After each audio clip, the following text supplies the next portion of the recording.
माझ्या नांदुऱ्याला जरी गेलो तरी महिन्याला लाखाच्या कमी नाही मिळणार मला.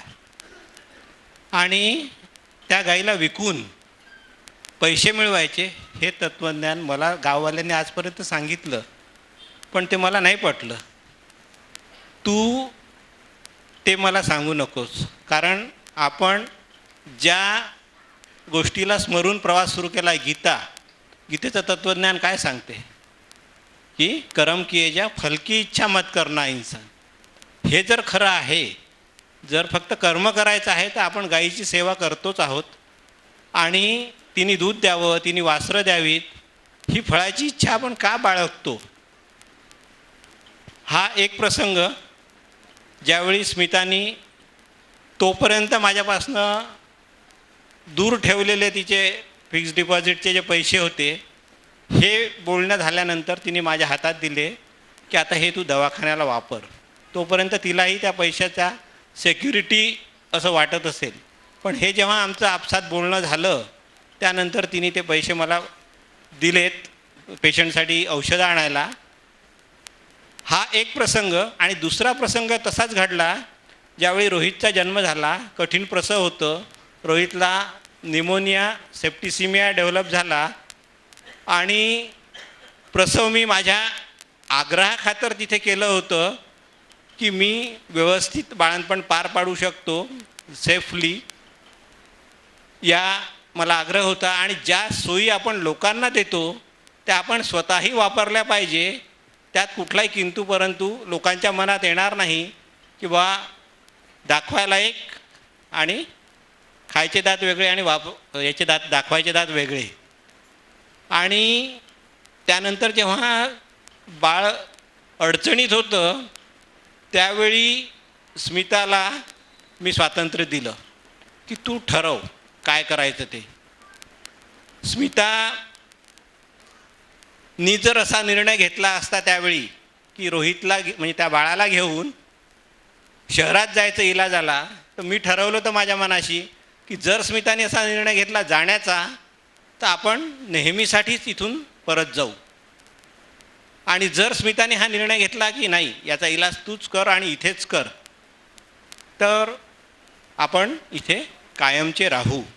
आणि मला असं वाटते की त्या दिवशी स्मिताने जो प्रश्न मला विचारला की रवी याला शहरात नेऊन काही वेगळी उपचार याच्यावर होणार आहेत का, तर मी तिला सांगितलं नाही, शहरातच नाही, तू याला अमेरिकेत घेऊन गेलीस तरी याच्यासाठी जे बेस्ट पॉसिबल आहेत ते आपण करतो आहोत. इथे सर्व सोयी उपलब्ध आहेत त्याच्यासाठीच्या, आणि त्यामुळे याला तशी हलवण्याची गरज नाही उपचारासाठी, पण तुझ्या समाधानासाठी. जगाने जर म्हटलं की रवीच्या आग्रहाने बाळ मेलं तर मला काही त्याचा परिणाम होणार नाही, पण तू जर म्हटलं की रवीच्या दुराग्रहामुळे बाळ गेलं तर माझ्यावर त्याचा परिणाम निश्चित होईल. त्यामुळे तू ठरव, हा निर्णय तू घे काय करायचं ते. आणि स्मिताने निर्णय घेतला की इलाज इथेच करायचा. आणि तो मला असं वाटतं की परमोच्च क्षण होता माझ्या जीवनातला की ज्या ठिकाणी शहरात राहणारी स्मिता, मी जी सर्व बऱ्याचशा मित्रांचा पण आग्रह होता की मुलगी तुला फसवेल, ही जाणार नाही बैरागडला, MD आहेस म्हणून तुझ्याशी लग्न करते आहे. मग त्यासाठी मी तिला पहिले दवाखाना बंद करायला लावला आणि मग कोर्टाची नोटीस दिली. 1 मंथ नोटीस जी द्यायची असते, पहिले दवाखाना बंद कर मग आपण नोटीस देऊ, त्यानंतर लग्न करू, हा आग्रह ठेवला होता. अशा माझ्या आग्रहाखातर स्मितानी तो जो निर्णय घेतला स्वतःहून, तिला पूर्ण स्वातंत्र्य दिल्यानंतर की तू ठरव, तर तिने म्हटलं की इथेच इलाज करायचा. तो मला असं वाटतं की माझ्या जीवनातला परमोच्च क्षण होता की स्मितानी मला पूर्णपणे स्वीकारलं होतं. मला फक्त 2 गोष्टी परत जरा फोकस करायच्या आहे. स्मिताने असं सांगितलं की तिला पांढरे डाग झाले होते. मला सांगा की इथे बसणाऱ्यापैकी किंवा आणखीन बाहेर पण अशी कुठली मुलगी आहे की जी सांगेल की मला पांढरे डाग आहेत किंवा झाले होते. हे कुठली छोटी गोष्ट लपवण्याचा प्रयत्न आपला असतो, ती इतक्या मोकळेपणाने दुसऱ्या कोणाची तरी गोष्ट सांगतो, इतक्या सहजपणे ती सांगता येणं, हे एक वेगळं काय म्हणू, ती वेगळं कॅरेक्टर आहे ते सगळं. स्वतःच्या आयुष्याकडे असं जरा वेगळ्या नजरेने बघता येणं जीवनामध्ये कमी जास्त जर आपल्या सगळ्यांच्याच होत असते, पण हे जर वेगळ्या नजरेने आपल्याला बघता आलं तर मला असं वाटते मग येणाऱ्या अडचणी ह्या अडचणी वाटत नाही, त्यातनं आपण आणखीन पुढे जातो कुठेतरी या सगळ्या गोष्टींमध्ये.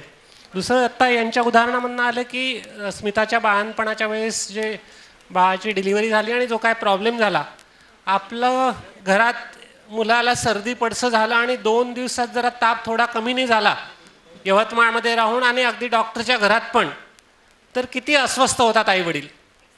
आणि अशा याच्यात बैरागड नावाचं गाव त्या काळात 30 वर्षापूर्वी की जिथे बस पकडायला 40 किलोमीटर जावं लागायचं, डॉक्टर MD MD पेडियाट्रिक्स झालेला वगैरे तर तिथून 150 किलोमीटर अंतरावरती पूर्ण घाटातनं दूर येऊन म्हणजे साधारणपणे दिवसभराचा प्रवास करून आजही. तर अशा परिस्थितीमध्ये त्याच गावामध्ये करायचं. आणि त्याचं कारण असं आहे की जर मी इथल्या लोकांना हा विश्वास देऊ इच्छितो की मी करू शकतो, तर ते मी माझ्या मुलाच्या संदर्भात का नाही करायला पाहिजे. ही श्रद्धा स्वतःवरती असणं ही फार वेगळी गोष्ट आहे, हे वेगळं कॅरेक्टर आहे. मला असं वाटतं आपण जे कमी पडतो थोडंसं ते स्वतःचा विचार आला की कमी पडतो आपण. नाहीतर मग आपल्याला सगळ्यांनाच विवेकानंद पाहिजे असतात, पण ते मग माझ्या मुलांनी म्हटलं की मग नको म्हणते, जरा थोडं फार त्रास होतो म्हणतं हे सगळं करायला. ते वेगळे पण मला असं वाटतं आपल्याला कुठेतरी यांच्या आयुष्यातनं शिकायला पाहिजे. आणि अशा खूप गोष्टी आहेत त्यांच्या आयुष्यामध्ये खरं. आणि अगदी 2-4 तासाचा वेळ जरी पडला तरी तो कमीच पडणार आहे. सुदैवाने ती पुस्तकामध्ये बऱ्याच गोष्टी उपलब्ध आहेत आज, ज्याचं प्रकाशन झालं आणि त्याच्या कॉपीज काही आहे आज सवलतीमध्ये ते आपण देतोय, उपलब्ध केलेले आहेत. त्यांच्याकडे मी जसं आधी सांगितलं की मेळघाटमध्ये तुम्हाला जाता पण येईल, कधी भेटता येईल, राहता येईल, यांची इच्छा असेल त्यांच्याकडे आपण अजून काही त्यांच्या आयुष्यातले प्रसंग समजून घेऊ. आता डॉक्टर म्हणाले तसं खूप काही सांगण्यासारखं आहे. वेळेचं बंधन पाळायला पाहिजे. इतक्या वेगवेगळ्या आघाड्यांवर ते लढलेले आहेत. तर स्मिताताईंना मी पहिल्यांदा विचारते, एक स्त्री म्हणून स्त्री अत्याचाराच्या ज्या केसेस तिथे होत्या त्याच्या विरुद्ध त्यांनी कसा लढा दिला, त्याची एक चुणूक, एक उदाहरण त्यांनी आपल्याला सांगावं.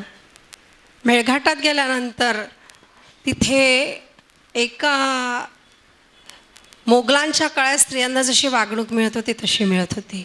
सुरुवातीला मी अशी जात होती, एका बाईच्या डोक्यावरून असं ते ओढाताण करून तिच्या हे करत होते आणि मला आश्चर्य वाटलं की ह्या बाईला असं का वागवत आहे. मी म्हटलं, पहिलेच मी नागपूरची, मी म्हटलं धरते त्याची गच्चीन, देते भडकून 2-3 अगदी याच्या. पण मी म्हटलं नाही, मी ते पाहिलं, घरी वापस आली आणि रवीला म्हटलं की असं असं झालं, मी पाहिलं त्या बाईला ओढताना वगैरे. रवी म्हणे आवडत असेल तिला, पण नाही. मी म्हटलं तुला असं नाही वाटत की तिला आवाज नाही? मला असं वाटतं की तिला आवाज नाही. आणि जेव्हा मी धर्मांतराचा प्रश्न घेऊन उठलो त्यावेळेस लोकांनी हा प्रश्न म्हटलं की हमारी औरतों के साथ ये ऐसा ऐसा करते है. आणि तिथून बायकांचा आवाज हा आला आणि तिथून स्त्री अत्याचाराच्या केसेस आल्या. स्वतः स्त्रिया एक आपल्याला न्याय मिळू शकतो याच्यात आल्या. एक गुलबी नावाची 15 वर्षाची मुलगी, तिला एका वसीम नावाच्या मुलांनी किडनॅप केलं, पळवलं, 1 महिना गायब ठेवलं. तिला दिवसही लागलेत. पोलिसांनी त्याच्याकडनं पैसे घेऊन काही केस केली नाही. आम्ही त्याचा बाप आमच्याकडे रडत आला आणि तिला आम्ही पोलीसमध्ये कंप्लेंट केली वगैरे वगैरे. 1 महिन्यानंतर ती सापडली. तिला रिमांड होममध्ये टाकलं गेलं. त्याच्यानंतर तिला आम्ही सरकारी सामाजिक ज्या मुलीला त्रास होतो तिच्याकडनं काही मदत मिळते, ती मदतही तिला मिळवून दिली. आणि तिला रिमांड होम तिचं संपला तेव्हा आम्ही तिला घ्यायला गेलो. तोपर्यंत जे तो वसीम होता त्याचे नातेवाईक तिथपर्यंत पोचले होते. सांगितले की कोलन्नी, मला कोलन्नी म्हणायचे, हा कोलू डॉक्टर आणि मी कोलन्नी. तर कोलन्नी बाई हा तक आई तो उसकी सुनना मत, म्हणजे इथपर्यंत ते लोक जाऊ शकतात. आम्ही तिथे गेलो आणि तिला तिथून आणलं. हां, तेव्हा तिला HIV हे तिला लागण झालेली. ती रवी असं म्हणाला की तिला रोग झालेला आहे, मरू दे ना इथे. म्हटलं नाही, आपल्या गावची आहे, काहीही झालं तरी आपण तिला तिथे घेऊन जाऊ आणि तिला हे करू. मग तिला तिथून आणलं. तिच्या वडिलांना गेलो VDR, हां, तर तिथून VDRL पण पॉझिटिव्ह झाली होती ती. तोपर्यंत तिला मूल पण झालेलं होतं. आणि ती वडिलांना पाहून ती गहिवरली आणि ती यायला तयार झाली. तिला म्हटलं तुझं बाळपण इथेच ठेवून देऊ या वंचित हां त्यांनी हॉस्पिटलवाल्यांनी. पण ती म्हणे बाळाला जर ठेवत असेल तर मी नाही येणार, बाळाला घेऊन येईल हवं तर. मग आम्ही तिच्या बाळाला आणलं आणि ठरवलं की बा हे बाळ मी स्वतः ठेवून घेईल आणि मग हिचं करू. तिथून आणल्यानंतर आम्ही तिचं शुद्धी म्हणे मी तर आता मला मुसलमानांनी फसलं, मी तर मुसलमान झाली. म्हटलं असं नाही, तिथल्या देवळात जाऊन तिचं शुद्धीकरण केलं. म्हटलं आता तू पवित्र झाली चल. आणि त्यानंतर ते आमचा एक हिरा नावाचा कार्यकर्ता, त्याची पण पत्नी वारली होती, त्यालाही 2 मुलं होते.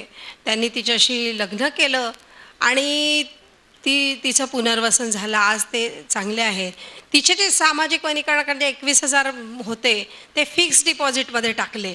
म्हणजे त्यांनी काढून एक सेटल झाल्यावर 1-2 मुलं झाल्यावर ती सेटल होईल, त्याचा तिला उपयोग होईल. या रीतीने तिला ज्या फिक्स डिपॉझिटचे पैसे तिच्या कोल्हेच्या नावावर नाही टाकले, कारण लोक म्हणतील पैसे यांनी खाल्ले याच्या नावावर टाकले. तर तिचे वडील आणि रवीच्या नावावर टाकले आणि काही दिवसानंतर ते रक्कम वाढल्यानंतर तिला दिले. तिला त्याचंही महत्त्व कळलं की इथे पैसे ठेवले आणि ते डबल झालेले आहेत.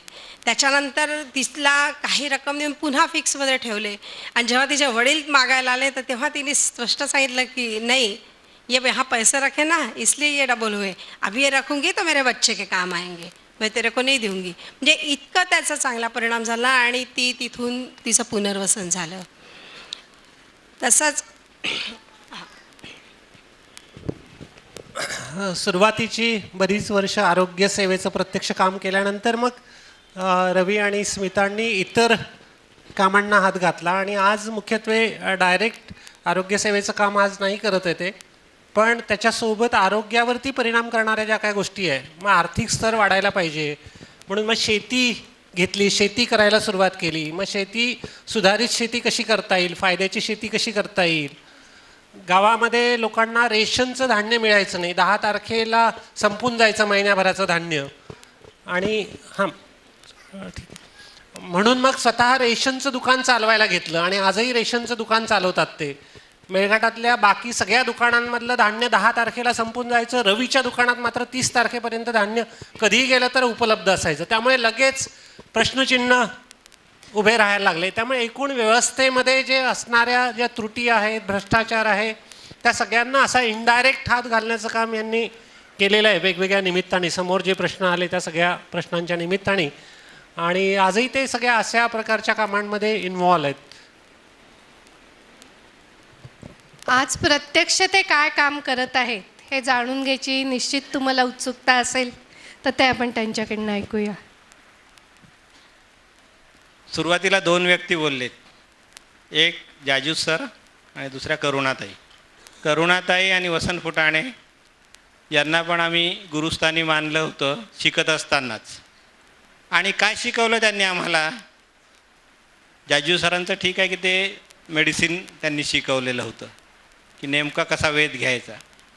करुणाताईकडे आणि वसंतकडे पाहून शेती, निसर्ग आणि त्यात ते साधं जीवन हे आमचं विशेष आकर्षण होतं. आणि MDला असताना आम्ही सतत वेळ मिळाला की त्यांच्याकडे जायचो समजून घेण्यासाठी. आणि आता त्यांच्याकडे वाचलेलं जे होतं, त्यांच्याकडनं जी पुस्तकं आणली होती, तर ती सगळी आपल्या जीवनात बैरागडला गेल्यानंतर त्यात उत्तरं शोधण्याचा प्रयत्न केला. लोकांनी माझ्याकडे प्रश्न आणलेत.